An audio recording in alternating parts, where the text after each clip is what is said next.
Citología escolar.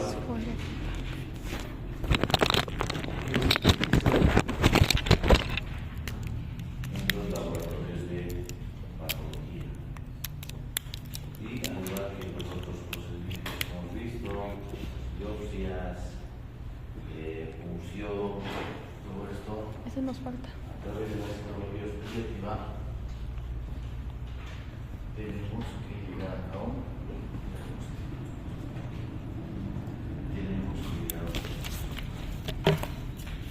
que también debe ser asociado en el caso de neoplasias.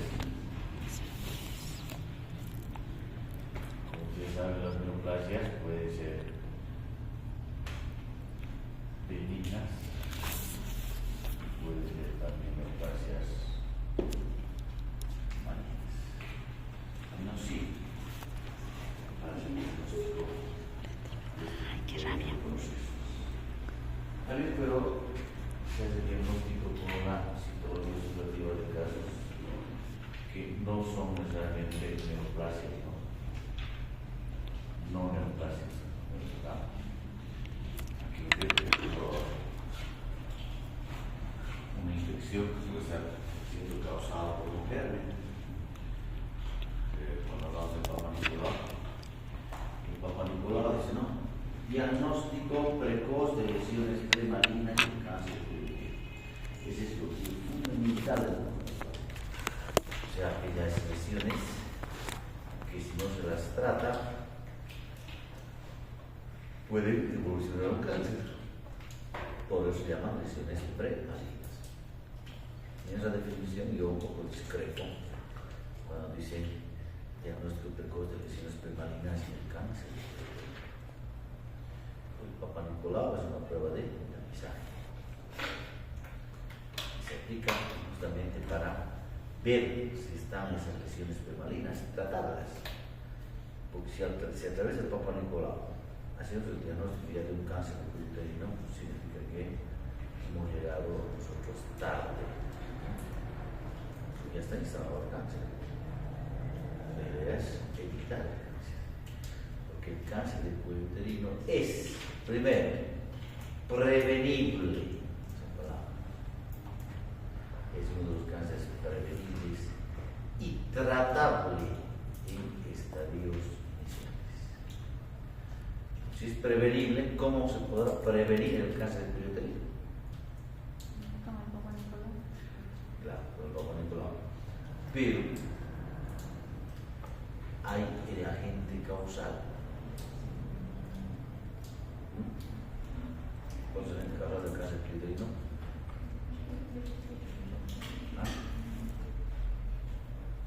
¿Cuál es el agente causal? El HPV.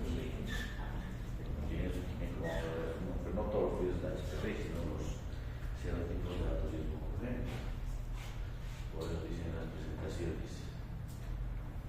Para que se dé el cáncer de cuello uterino, tiene que haber una lesión premaligna.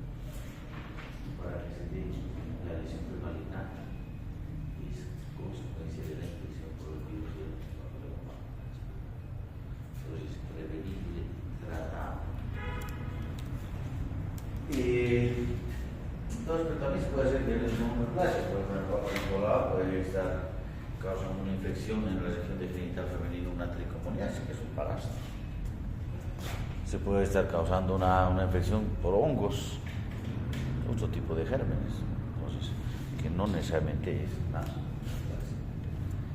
Entonces vamos a hablar de esto de la citología subjetiva, un poquito más rápido.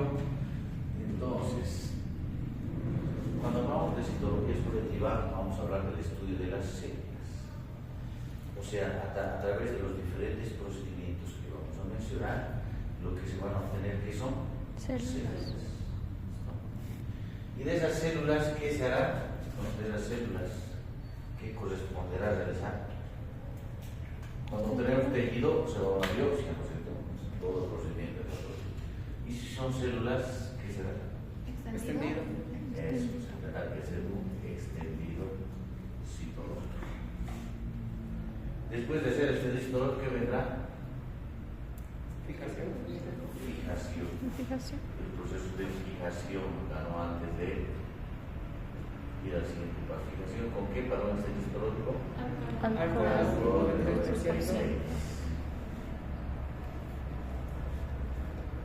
Luego de la fijación viene la Tensión.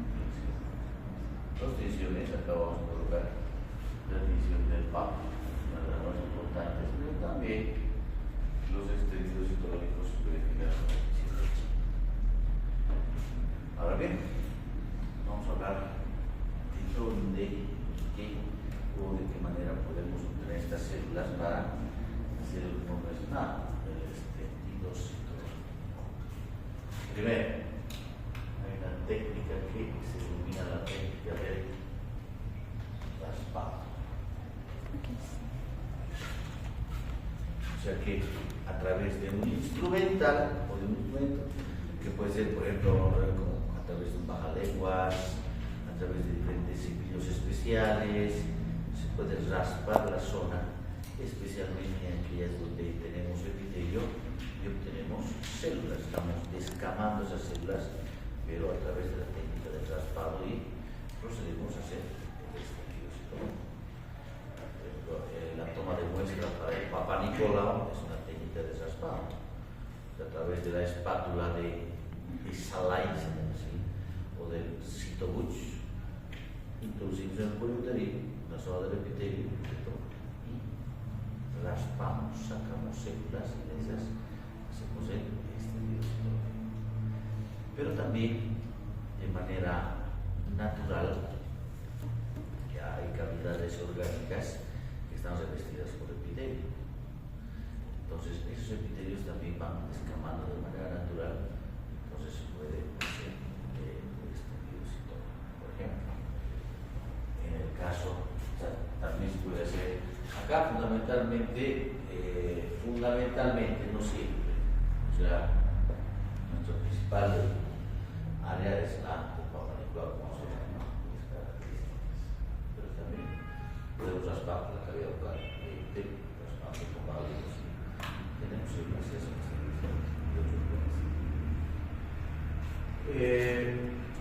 hablando de líquidos. ¿Qué tenemos de estos líquidos, por ejemplo? Tenemos acá como líquidos, a ver, la orina, que se puede hacer un extendido citológico de la orina. ¿Cuál es el epitelio que reviste a nivel de la vejiga, a nivel de la uretra? Epitelio. Entonces, la orina está almacenada a nivel de la vejiga y luego eliminada. Y al ese epitelio transicional se puede descamar las capas más superficiales, solamente las capas superficiales se descaman y salen a través de la orina. Y se puede hacer un extendido citológico de la orina y ver esas células transicionales, como esta. También se puede hacer, cuando hablamos de líquidos, por ejemplo, aquí los tumores quísticos. Los tumores quísticos o los quistes. Para que sea considerado un quiste,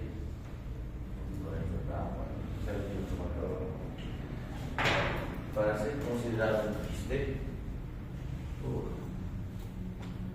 dos características. Primero, tiene que tener un contenido.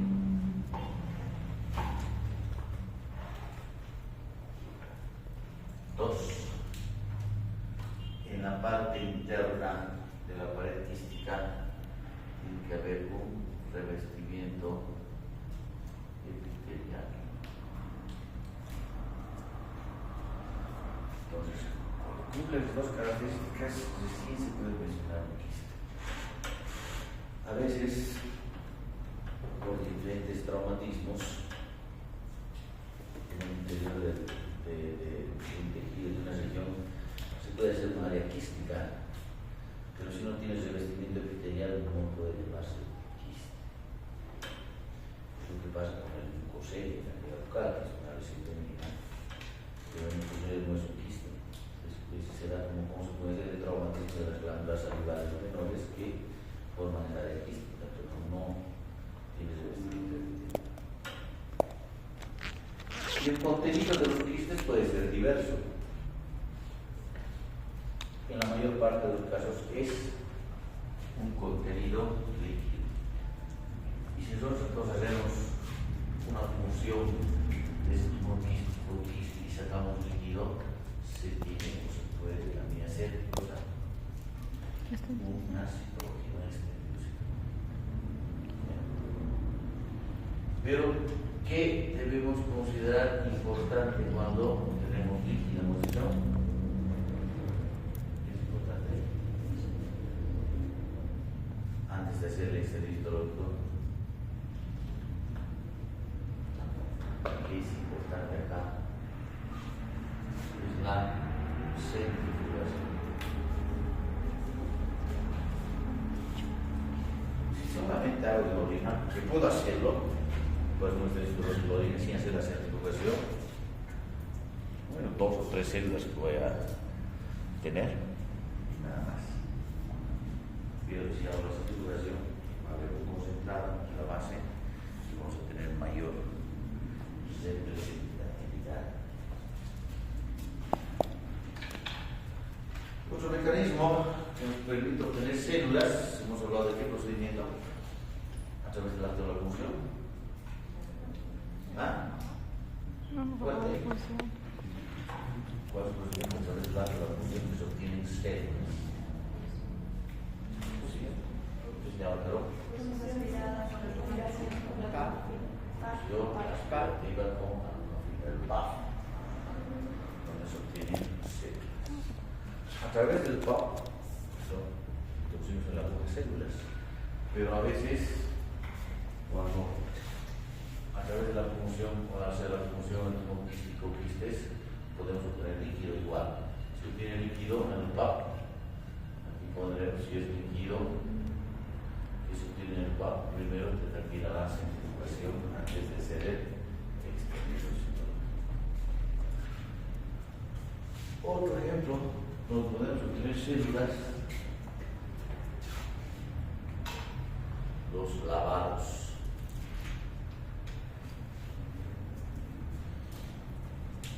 Lavado bronquial, es un lavado bronquial, es un lavado a nivel de un lavado gástrico. Hemos dicho que estas cavidades orgánicas están revestidas por epitelio y pueden desprender células, podemos observarlas. Si es un lavado bronquial, ¿qué tipo de células observaremos? ¿No? Tenemos ahí el epitelio respiratorio, que está constituido especialmente por el epitelio cilíndrico, células tachicados, ciliados, células calcíficas, como entendemos. Un lavado gástrico, células cilíndricas también, porque tenemos ahí epitelio. Pues, ¿qué digo? Son ejemplos. Sabemos que gran parte de nuestro organismo, toda la superficie externa de nuestro cuerpo, están cubiertas por, revestidas por epitelio. Por ejemplo, en la piel tenemos el epitelio no estratificado queratinizado. Tenemos ese epitelio porque este es el epitelio más resistente de todo nuestro organismo. Por eso está en contacto con la superficie externa, en la queratina, nos protege. Imagínense si tendríamos un epitelio cilíndrico por la parte externa, epitelio sangrando. Entonces, el organismo está creado de una manera tan perfecta. Bien, ya hemos obtenido las células, se ha hecho el extendido citológico, se ha hecho la fijación con el GOT, división PAN-VHE. Ya está lista la que hemos extendido para ir al microscopio, para la observación al microscopio. Entonces, ¿qué vamos a observar en el microscopio? Vamos a observar las células, pero ¿qué de las células? ¿Cuáles son los componentes fundamentales de las células? Aclararemos componentes fundamentales que se pueden observar en el microscopio de luz. Membrana, núcleo y el citoplasma. Núcleo y citoplasma. Pues los organismos tenemos que usar un microscopio electrónico, ¿no? Entonces, tenemos que ver para vamos a hacer el ejemplo con una célula de epitelio escamoso. La piel, regular, todas son las de epitelio escamoso. Para que usted a fines de ejemplo de lo más ideal. ¿Qué es lo normal en una célula de epitelio escamoso? Es esto, un estrato intermedio superficial. ¿Están viendo ahí? La célula escamosa está constituida por un núcleo de posición central,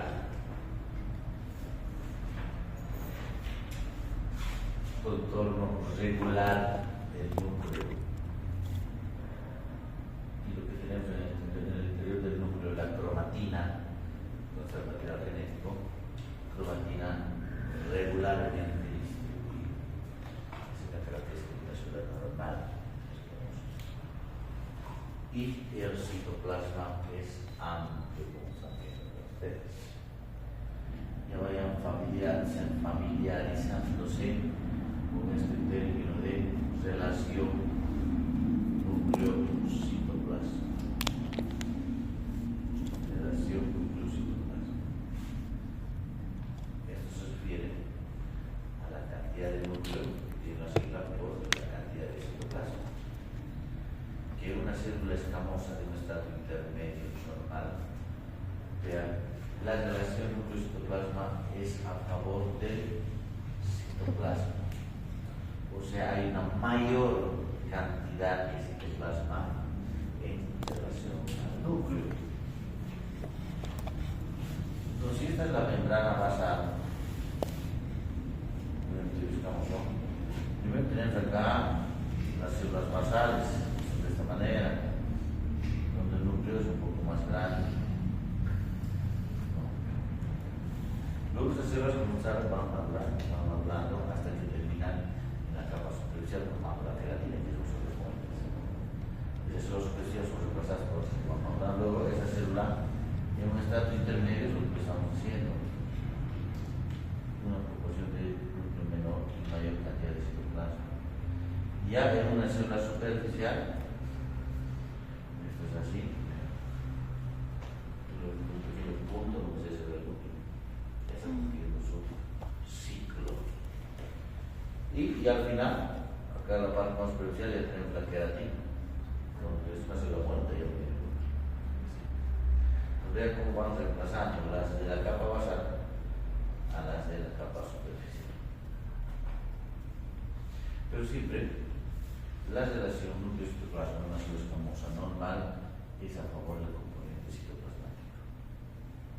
Mayor cantidad de citoplasma. El núcleo, además del núcleo, cumple los criterios que les he dicho.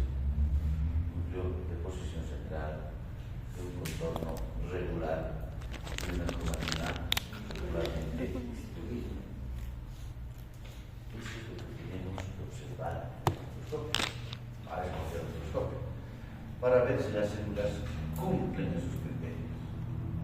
Y si hablamos de células cilíndricas, también pues, tenemos que ver que, por ejemplo, en las células cilíndricas, ¿cuál es la característica del núcleo? central. Es un núcleo más ovalado, pues son más altos, es un citoplasma secretor, más largo. Así, para verlo patológico, primero tenemos que saberlo.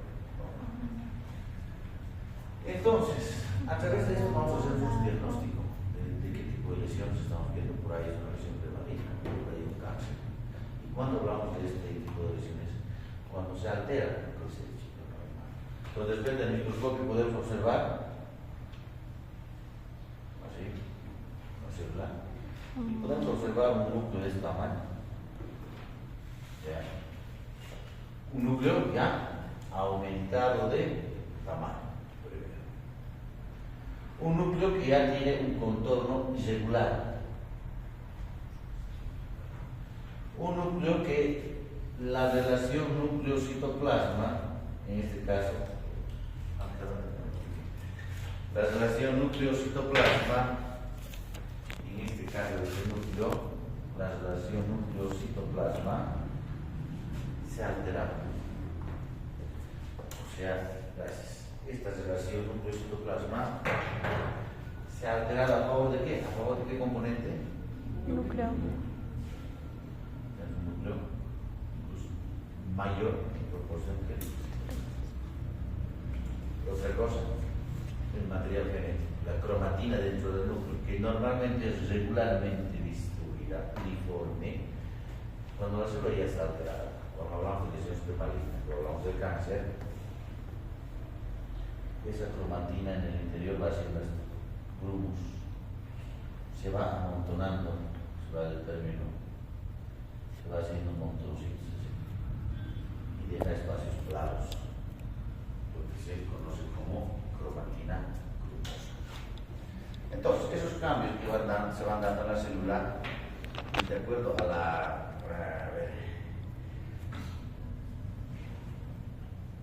a la severidad de los cambios, se va catalogando. Si los cambios todavía son leves, por ejemplo, no son tan marcados, estamos hablando de una lesión premaligna de bajo grado. Si los cambios son ya muy marcados, estaremos hablando de una lesión premaligna de alto grado. Y si esos cambios ya están completamente distorsionados en la morfología, estamos hablando de un cáncer. Entonces, eso es lo que se tiene que observar en el microscopio. Por eso es importante la citología explorativa también, porque nos permite hacer diagnóstico tanto de neoplasias que fueran benignas, malignas, y también de patología no neoplástica. Vamos a ver algunas imágenes más ya para terminar la presentación, algunos ejemplos, y ya en la próxima clase hablamos de lesión celular.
Verano más, no tuviera saludar para no tuviera nada.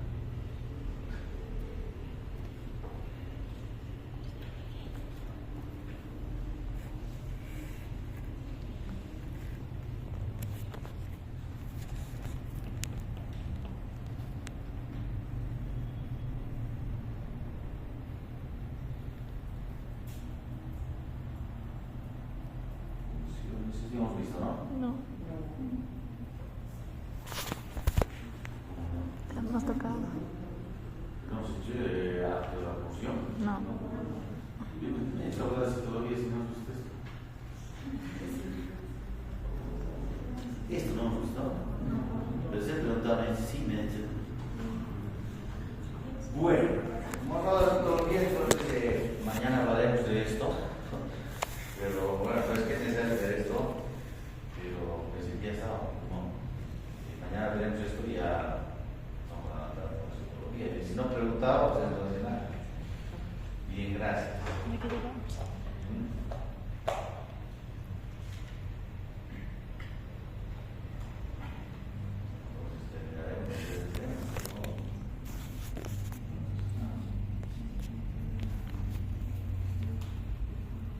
Porque son 5 minutos nada más esto. Entonces ya hemos hablado de la definición, de lo que se refiere a la psicología subjetiva, ¿no es cierto? Es la obtención de elementos celulares a través de diferentes técnicas como la del raspado o instrumental o también de manera natural a través del rendimiento de estas en nuestras cavidades orgánicas. Y la finalidad, pues, la que puede ser neoplasia, monoplasia, obtención de una cavidad de diferentes superficies, cavidades orgánicas, líquidos, sacamos por ahí el esputo, lo que no es pectoral, de la vía respiratoria es igual al expectorar, pues ese criterio de la vía respiratoria se puede desprender. Podemos hacer el estudio psicológico, lavados, la PAF, y si en caso tenemos líquido, la centrifugación, que estamos viendo justamente cómo se está obteniendo muestra de la superficie de la lengua, ¿no? En este caso, a través de un bajalenguas, que es lo que más utilizamos para tomar la muestra de la cavidad bucal. ¿Qué tipo de células obtenemos acá? Las que tenemos en la cavidad bucal, o el epitelio, que son células escamosas, ¿no? Células de epitelio escamoso. En este caso, a través de la PAP, también de la función extractiva homogénea, estamos obteniendo el líquido, en este caso, lo que es la centrifugación.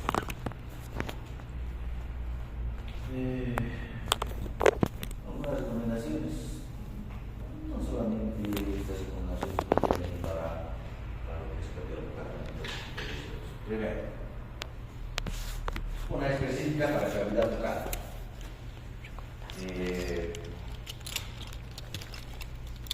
Se recomendaría la pacientización tiene que hacer el lavado bucal en la mañana, solamente por norma, por razones de higiene, hacemos el lavado bucal. Entonces, no, porque a través del lavado bucal estaríamos desplazando o retirando los gérmenes que pudieran estar causando el proceso patológico. Se recomendaría que viene, si va a ser la toma de muestras, se vaya a hacer el lavado bucal.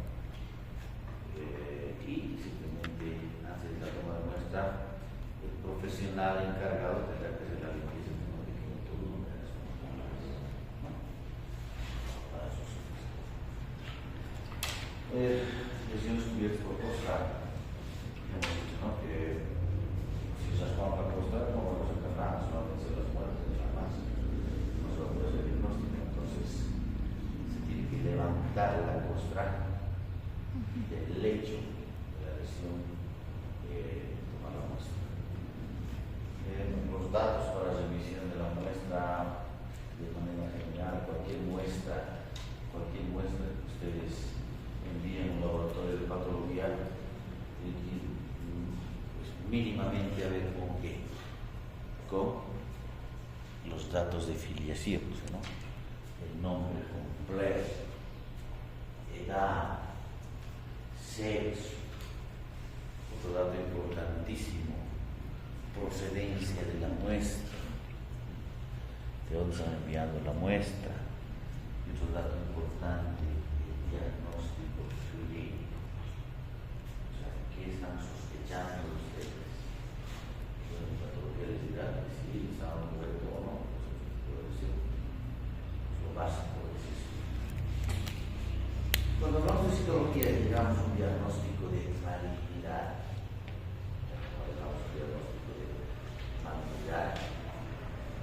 Este se tiene que confirmar a través de una biopsia. Por eso, por ejemplo, es una prueba, un estudio histológico. Si llegamos al diagnóstico de lesión premaligna o lesión maligna, lo que se pide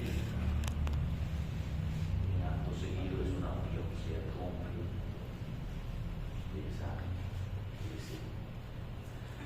Material para la toma de muestra, bueno, acá en este caso estamos viendo este. Este es el cepillo, son los cepillos. Ya que más se usan son los materiales térmicos, ¿no? En este caso, podemos decir que son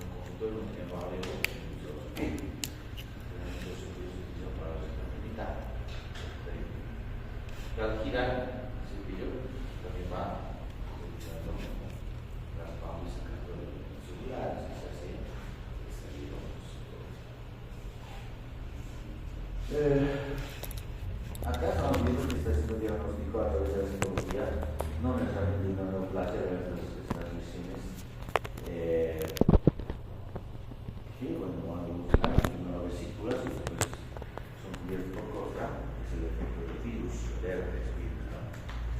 Entonces, cuando hablamos de efecto citopático viral, efecto citopático viral, es el efecto que el virus causa sobre la célula o los cambios que este virus causa sobre la célula. En este caso estamos viendo un efecto citopático viral por el virus del herpes. ¿Y cuál es ese efecto? Es la fusión celular. O sea, hace que se unan varias células. Entonces vemos acá todas de las células que tiene varios núcleos, como consecuencia de esa fusión celular. ¿Qué color están los núcleos acá? Lilas. ¿Color? ¿Qué colores? Lila. Bueno, a veces con la lentición falla un poco, ¿no? Pero lo correcto es que el núcleo se tiñe de un color Azul. azul, con el colorante básico HY.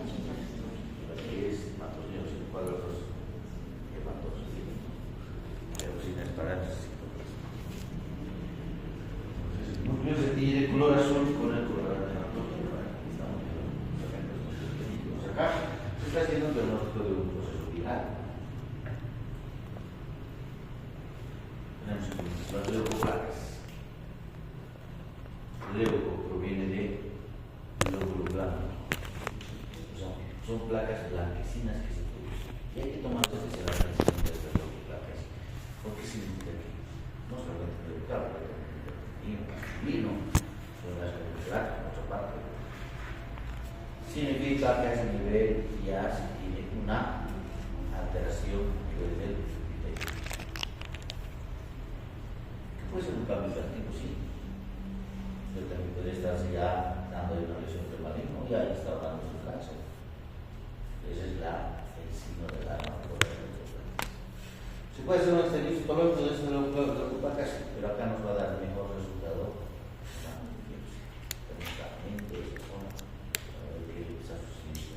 Muy importante esto de las leucoplacas, ¿no? Acá está haciendo un diagnóstico a través de la citología, vean, de hongos, cáncer. Es como patas de araña. Es justamente cómo se observa el hongo, la forma de reproducción del hongo, ¿no? Se denominan las hifas. Acá, otra micosis, una microplacosis, vamos a separar para este periodo histológico. Y también se observa así. Una microplacosis. También se puede hacer diagnóstico de tumores malignos a través de la citología de virus malignos. Ya técnicamente, ¿no? Parece que no es maligno. En este caso, se ha hecho la citología, pero se ha corroborado. Se ha corroborado en caso de lesiones malignas, corroborado con biopsia. Se ha corroborado con la biopsia y se ha demostrado una baja.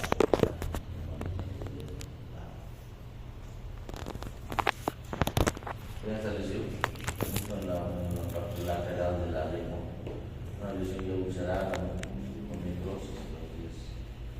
Necrosis se ha tomado la muestra, pero no. Pues si ustedes me hacen y toman la muestra de cada esto, va a salir necrosis humana, no hay nada más. Y acá hay necrosis que sale de ver la forma de esta célula y compare con los nutritos, una célula escamosa, pero normal, que tiene que tener núcleos redondos, regulares, centrados, muy aumentado de tamaño, un botón regular, es el citoplasma elongado, disminuido, una alteración en la relación con el citoplasma, entonces pues tiene para mirar el diagnóstico, lo mismo que estos elementos celulares ya bastante alterados, bastante distorsionados en su morfología.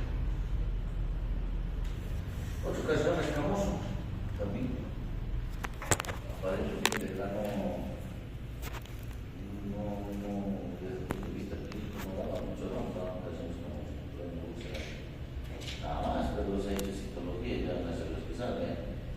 conjunto es el núcleo, el tamaño, la forma, vean la cantidad de núcleo con la cantidad de isómero, mucho mayor el núcleo. La cromatina, vean cómo se va agrupando acá, haciendo un montón de grupos, acá ya hay espacios claros, cromatina. Ahora vamos a hablar de los criterios de aplasia. ¿Listo? Hasta acá.